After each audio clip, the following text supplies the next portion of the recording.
हरियाणा विधानसभा के पूर्व अध्यक्ष ज्ञानचंद गुप्ता आज अंबाला शहर पहुंचे, जहां उन्होंने भाजपा के संगठन चुनावों के संदर्भ में व आने वाले दिनों में स्वर्गीय अटल बिहारी वाजपेयी की स्मृति में किए जाने वाले आयोजनों को लेकर महत्वपूर्ण बैठक ली। इस दौरान पत्रकारों से किसानों के मुद्दे पर बात करते हुए पूर्व स्पीकर ज्ञानचंद गुप्ता ने बड़ी बात कही। उन्होंने कहा कि आमरण अनशन में बैठे किसान नेता जगजीत सिंह डल्लेवाल पंजाब की हद में बैठे हैं, यह हरियाणा का विषय नहीं है। उन्होंने कहा कि हरियाणा के मुख्यमंत्री नायब सैनी ने पूरे देश में नई मिसाल पैदा की है। हरियाणा में 24 फसलों को एमएसपी पर खरीदने के फैसले को कानूनी रूप देकर ऐतिहासिक निर्णय लिया है। उन्होंने कहा कि यही किसानों की अहम मांग थी। हमें उम्मीद है कि पंजाब भी हमारे फैसले को फॉलो करेगा। इस दौरान ज्ञानचंद गुप्ता ने डल्लेवाल से अनशन समाप्त करने की अपील भी की और कहा कि उनका जीवन बहुमूल्य है। देखिए, पूरे देश में भारतीय जनता पार्टी का संगठन पर्व चल रहा है और इस संगठन पर्व के अंदर बहुत सारे कार्यक्रम आयोजित किए जा रहे हैं और सबसे पहला जो कार्यक्रम 25 दिसंबर को सभी बूथों के ऊपर पार्टी कार्यकर्ताओं से कहा गया है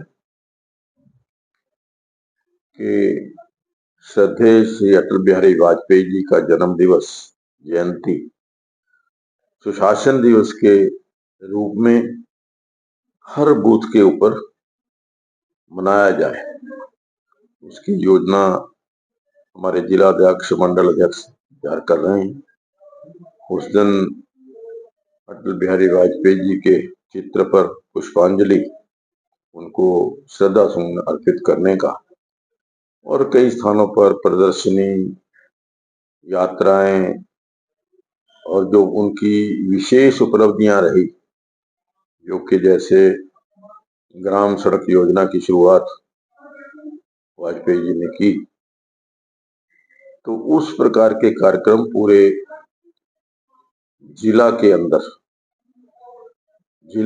इन्हीं पूरे देश के अंदर ये जो है बूथ स्तर से लेकर के राष्ट्रीय स्तर तक ये कार्यक्रम किए जा रहे हैं। उसके पश्चात दूसरा जो कार्यक्रम है वो है 26 दिसंबर को वीर बाल दिवस, जो हमारे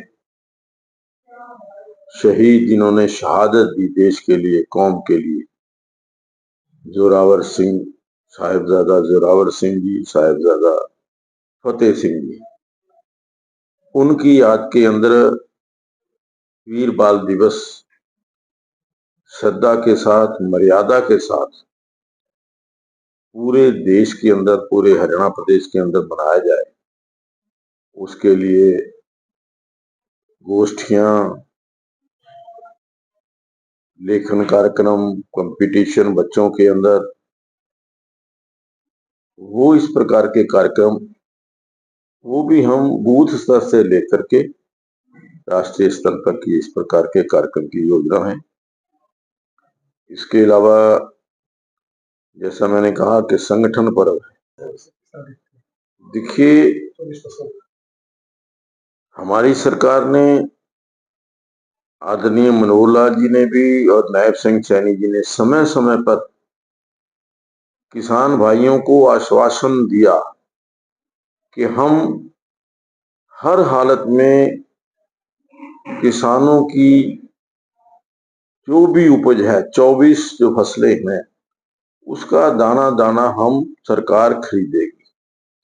और आज एक कानूनन जो मैं कहूंगा कि उसका कानून बना करके हरियाणा से प्रदेश ने उस गारंटी को पूरा करने का काम किया है और ये पहला राज्य बना। मैं बधाई देता हूं हमारे यशस्वी मुख्यमंत्री नायब सिंह सैनी जी को कि उन्होंने देश के अंदर एक बहुत बड़ी पहल की है और मैं ये हरियाणा प्रदेश के नहीं, पूरे देश के जो किसान हैं उनसे निवेदन करूंगा कि वो जो एमएसपी की बात की गारंटी कर रहे थे वो हरियाणा प्रदेश ने दी है।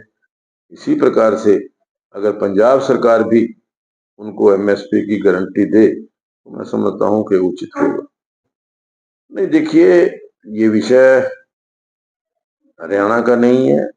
डल्लेवाल साहब बैठे जो हैं वो पंजाब की टेरिटरी में हैं, लेकिन मैं ये मानता हूं कि डल्लेवाल साहब की का जीवन जो है वो बहुत कीमती है।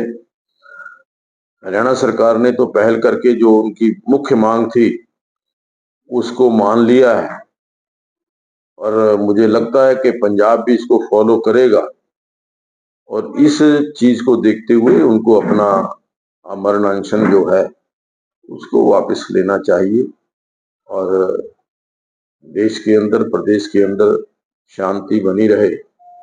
सब मिलकर के भाईचारा इकट्ठे होकर के देश को 2047 तक विकसित राष्ट्र बनाने का संकल्प जो हमारे देश के यशस्वी प्रधानमंत्री नरेंद्र मोदी जी ने लिया है उसको हम सब पूरा करते हैं।